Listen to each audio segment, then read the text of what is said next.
ഇവിടെ ഡിവൈഎഫ്ഐയുടെ നേതാക്കളുടെ ഭീഷണി കണ്ടു. മന്ത്രിമാരെ വഴിതടഞ്ഞാൽ, മന്ത്രിമാർക്കെതിരെ സമരം ചെയ്താൽ കൈകാര്യം ചെയ്ത് കളയും. മന്ത്രിമാർക്കെതിരെ സമരം ചെയ്താൽ കൈകാര്യം ചെയ്യുമെന്നാണ് ഡിവൈഎഫ്ഐക്കാരൻ പറയുന്നത്. എന്നാൽ ആ ഡിവൈഎഫ്ഐക്കാരൻ മലപ്പുറത്ത് ചുണയുള്ള ഒരു ഡിവൈഎഫ്ഐക്കാരനുണ്ടെങ്കിൽ യൂത്ത് കോൺഗ്രസിന്റെയും UDF-ന്റെയും ഒക്കെ പ്രവർത്തകരെ ഒന്ന് കൈകാര്യം ചെയ്യാൻ പറഞ്ഞു. അതിന് മാത്രമൊന്നും ഡിവൈഎഫ്ഐ ഇപ്പൊ മൂത്തിട്ടില്ല. നിങ്ങൾ സമരവും മറന്നിട്ടുണ്ട്, നിങ്ങൾ സമരമാർഗങ്ങളും മറന്നിട്ടുണ്ട്.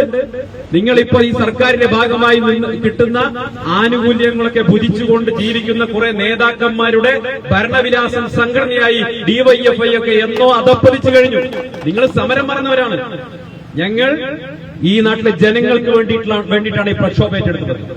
ഈ നാട്ടിലെ ജനങ്ങൾ ആശ്രയിക്കുന്ന സർക്കാർ ആശുപത്രികൾ, ആ സർക്കാർ ആശുപത്രിയിൽ പോയി കഴിഞ്ഞാൽ മരുന്നില്ല, അവിടെ ഓപ്പറേഷൻ ചെയ്യാൻ സർജിക്കൽ എക്യുപ്മെന്റ്സ് ഇല്ല, നൂലില്ല, എല്ലാം പുറത്ത് വാങ്ങേണ്ട ഗതികേടാ.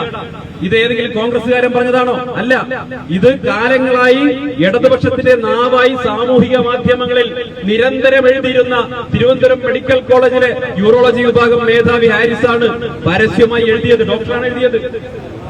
ഇപ്പൊ എന്താ പറയുന്നത്? ഷൂട്ടിംഗ് ദ മെസഞ്ചർ അല്ലെ? ഈ തെറ്റ്, ഈ പ്രയാസം ജനങ്ങൾക്ക് മുന്നിൽ പറഞ്ഞ മെഡിക്കൽ കോളേജിലെ അധികാരിക്കെതിരെ നടപടിയെടുക്കുമെന്ന് ഈ സർക്കാർ ഭീഷണിപ്പെടുത്തി, സർക്കാരിലെ മന്ത്രിമാർ ഭീഷണിപ്പെടുത്തി. വാസ്തവത്തിൽ കേരളത്തിൽ ഇതുപോലെ മാധ്യമങ്ങളുടെ ശ്രദ്ധയും പൊതുസമൂഹത്തിന്റെ നിതാന്ത ജാഗ്രതയും ഉണ്ടായിരുന്നില്ലെങ്കിൽ ഇതുപോലെ ചില കാര്യങ്ങൾ തുറന്നു പറയുന്ന ഡോക്ടർമാർക്ക് ഉത്തർപ്രദേശിലൊക്കെ യോഗി ആദിത്യനാഥ് സ്വീകരിക്കുന്ന അതേ നിലപാട് ഇവിടുത്തെ ഡോക്ടർമാരോട് പിണറായി വിജയൻ സർക്കാരും സ്വീകരിക്കുമായിരുന്നില്ലേ? അതല്ലേ ഇപ്പൊ നടന്നുകൊണ്ടിരിക്കുന്നത്.